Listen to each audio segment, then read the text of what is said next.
who had spent 2 years of her life in prison when she came to the Lord. And Natasha is from an ultra-conservative Pentecostal background, and when she came to us, she had a headscarf and a long dress and didn't smile very much. And now she's a powerful evangelist and intercessor. These are two people that came to the Lord on the street. The boy on the left is a medical student. The man on the right was simply a bum on the street, an alcoholic. This is Dima. He plays bass on our worship team and evangelism team. We met him at a rock concert. We go to rock concerts. We go everywhere we can where there are young people. And he received a track, and he repented. He gave his life to the Lord in 1995. This is Andre. When we met Andre, this is what he looked like on the left, and he was won to the Lord in the park. The people in this photo are all people who are formerly heroin addicts, except for myself and one person who was addicted to glue. Here again, all the people in this photo are heroin addicts, former heroin addicts, who have been set free. Water baptism in a lake during the summer, ice water baptism in the spring. This is one of our monthly citywide worship nights. For the past 5.5 years, we have met every first Saturday of the month with people from a number of churches in the city and sometimes from around the country. We worship God and we intercede for the lost. We intercede for young people. We intercede for Israel, whatever the Lord puts on our hearts. And it's a great time to unite our hearts with other churches. And sometimes there are up to 35 churches represented, sometimes as few as 10, but it's just a wonderful time to worship God and intercede together. These are a couple of young men, both former heroin addicts, who are interceding during our monthly worship night. A number of people on their knees praying, interceding during our worship night. We also host international conferences once or twice a year. People come in from the United States and hold 3-day conferences.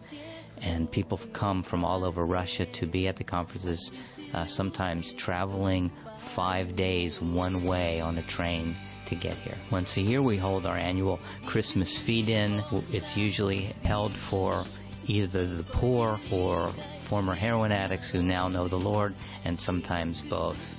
This past Christmas we had a feed-in for the poor, the homeless, and we just went out on the streets to where these people live and invited them to come. A number of them came to the Lord, and at least one person out of them ended up in a rehab center. We also have a Bible school and school of ministry. These are some of our Bible school students in our bookstore, and these are students in class. This is our Sunday worship service. This is our worship team.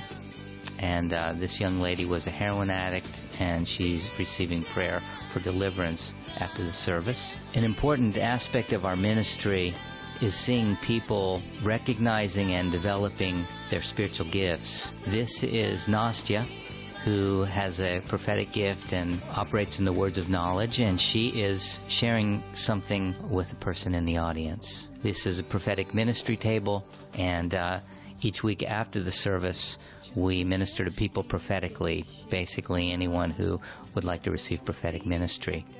We also receive words of knowledge for people's healing, and these are a number of people who have responded to the words of knowledge given, and they are receiving prayer after the service. This young lady, Vadia, on the left, received a word of knowledge regarding meningitis. She actually had meningitis. No one knew about it except her. Olga received the word, prayed for Vadia, and the next week Vadia came, and she had been healed of her meningitis. These are our precious children. Most of the people in our church are pretty young themselves, so we don't have a whole lot of kids, but we're continuing to have marriages and continuing to have more kids. This is Sergey. He runs our 24-hour hotline and the interviewing of drug addicts, and he was a former heroin addict himself, as well as an engineer before that and a military officer. We teach our former addicts practical skills, and here they are doing some of the work. We also create and design and print tracts and newspapers here in our ministry. And as you can see, the kids on the street here are real hungry to receive the Word. They don't usually throw tracts and things like that on the ground. They keep them. And we actually had a girl who was a prostitute who was witnessed to 4 times. And each time she got a tract, she put it in her coat, and she really didn't read them. Several months later, when she was really desperate, she pulled out the tracts, read them all, gave her life to the Lord, came to the building, received prayer for deliverance from her heroin addiction, and really ended up miraculously saved, going through Bible school, and still loves the Lord to this day. Here's our bookstore, and this is our office manager, Arkady. We also have Summer on the Streets. We have teams coming from the United States and the UK and Germany, different places.